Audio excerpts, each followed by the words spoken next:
Cigarette খাওয়ায় এত বাধা কেন? পেঁয়াজ খাওয়া মাকরু, সিগারেট খাওয়া তো মাকরু। এ ব্যাপারে আপনি কি বলবেন? ধন্যবাদ। এক নম্বর হলো যে ধূমপান বা সিগারেট খাওয়া। সিগারেট হয় তামাক পাতা থেকে। তামাক পাতাকে বিভিন্ন প্রসেসে প্রক্রিয়া করে আগুন দিয়ে জ্বালায়া ধোঁয়াটা পান করা হয়।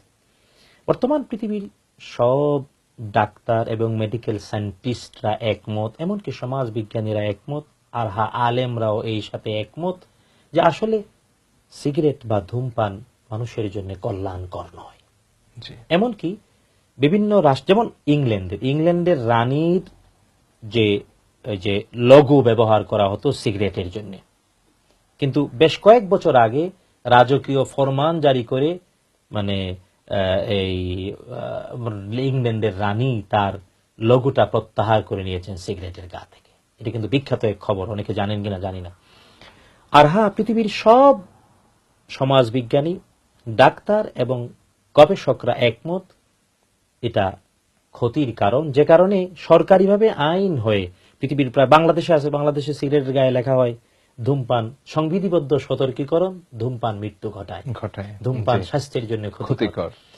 তো আসলে শরীয়ী দৃষ্টিকোণ থেকে যদি আমরা প্রশ্ন করি কোরআন এবং সুন্নাহকে, যে কোরআন এবং সুন্নাহ বলো এটা ভালো না মন্দ, গ্রহণযোগ্য না অগ্রহণযোগ্য, বর্তমান পৃথিবীর সব মুসলিম স্কলাররা একমত তিনটি কারণে সিগারেটটা হারাম। সিগারেট তিন কারণে হারাম। এক নাম্বার হলো আল্লাহ তাআলা কোরআন আল কারীমে বলেছেন, আউযু বিল্লাহি মিনাশ শাইতানির রাজীম, ওয়ালা তুলকু বিআইদিকুম ইলা তাহলুকা, ও মানব আর দানব তুমি নিজে নিজেকে ধ্বংস করে দিও না। নিজে নিজ হাতে নিজেকে ধ্বংস করা অর্থাৎ আত্মহত্যা করা অথবা নিজের দেহের ক্ষতি করা, নিজের শরীরের কোনো অংশের ক্ষতি করার অধিকার মানুষের নাই, দানবের নাই। তো সিগারেটের দ্বারা যেহেতু ফুসফুস ছিদ্র হয়ে যায়, ক্যান্সার হয়, মৃত্যু ঘটায়, জীবন শেষ হয়ে যায়, তাই কোরআনের ডাইরেক্ট নির্দেশ এটা করা যাবে না। এটা হলো এক নাম্বার দলিল। দুই নাম্বার দলিল হলো এই পৃথিবীর সকল মানুষরা একমত ধূমপানের দ্বারা ব্যক্তির কোনো কল্যাণ হয় না, এটার দ্বারা কোনো উপকার আসে না, বরং এটা অপকার হয়। আর যে কাজে উপকার না হয় এমন কাজ করার নাম অপচয়। আল্লাহ তাআলা সূরা বানী ইসরাঈলে বলেছেন, ওয়ালা তুবাযযির তাবযীরা, ও আমার বান্দারা তোমরা অপচয় করো না, কারণ ইন্নাল মুবাযযিরিনা কানু ইখওয়ানাশ শায়াতিন, অপচয়কারীরা শয়তানের ভাই। তো শয়তানের ভাই কি ভালো মানুষ? আরেক শয়তান। তো যে জেনে শুনে অপচয় করে অর্থাৎ সিগারেট খায় সে হলো শয়তানের ভাই, আরেক শয়তান। দুই নম্বর দলিল। প্রথম দলিল হলো নিজেকে ধ্বংস করছে, দুই নম্বর হলো নিজে অপচয় করছে, অপচয়কারী শয়তানের ভাই। আর তিন নাম্বার হলো এর দ্বারা পরিবেশের ক্ষতি হয়। যদি একটা বাচ্চার সামনে কেউ সিগারেটে এই লুক্কার ধোঁয়া ছাড়ে, অথবা আশেপাশে যে কেউ থাকে যে পান করে ধূম, তার যেমন ক্ষতি হয় পাশে যে থেকে তারও এমন ক্ষতি হয়। অন্যের ক্ষতি করার তো অধিকার নাই। অন্যের জীবনের ক্ষতি করে যে সে তো অন্যের অধিকার নষ্ট করে, আর অন্যের অধিকার নষ্ট করা ইবাদতের ধ্বংস হওয়ার কারণ। কারণ অধিকার প্রতিষ্ঠিত করার নাম ইবাদত, অধিকার ধ্বংস করার নাম খেয়ানত, এর নাম দুষ্টামি। এই তিনটি কারণে শরীয়ী দৃষ্টিকোণ থেকে ধূমপান হলো হারাম।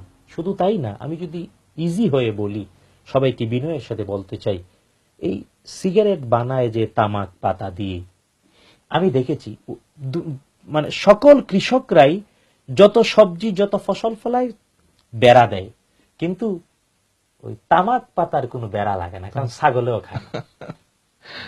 তো ছাগলেও যে জিনিস খায় না মানুষ খাইতে পারে, আমি তো মাঝে মাঝে ভেবে পাই না। এরা শুধু তাই না, যারা সিগারেট খায় তাদের গায়ে, শরীরে, কাপড়ে, মুখে এত দুর্গন্ধ, কিভাবে তারা থাকে? আল্লাহ তাআলা হেদায়েত নসিব করুন। আমিন। সুতরাং সিগারেটের ব্যাপারটা ডিসাইডেড, স্পষ্ট, কোরআন এবং সুন্নাহর দলিল দ্বারা যা বললাম ক্লিয়ার করে, এর কারণে এটা হারাম। এবার আসেন পেঁয়াজ। পেঁয়াজ আর সিগারেটকে এক পাল্লায় মাপা উচিত না।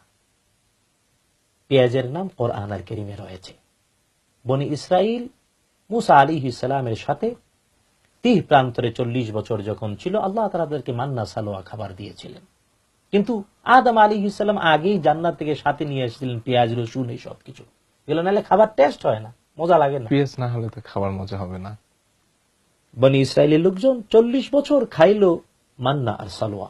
কিন্তু তারা একবার মুসা আলাইহিস সালামকে বলল, ইয়া মুসা লান নাসবিরা আলা তাআমিন ওয়াহিদিন, ও মুসা একটা খাবারের উপরে আর ধৈর্য ধরতে পারছি না, ফাদউ লানা রাব্বাক, ডাকো তোমার রবকে, ইউমবিত লানা ইউখরিজ লানা মিম্মা তুমবিতুল আরদু, তোমার রব যাতে আমাদেরকে দেন জমিন থেকে উৎপাদিত জিনিস কি, মিন বাকলিহা ওয়া কিসাইহা ওয়া ফুমিহা ওয়া আদাসিহা ওয়া বাসালিহা। বাসালুর মানে পেঁয়াজ।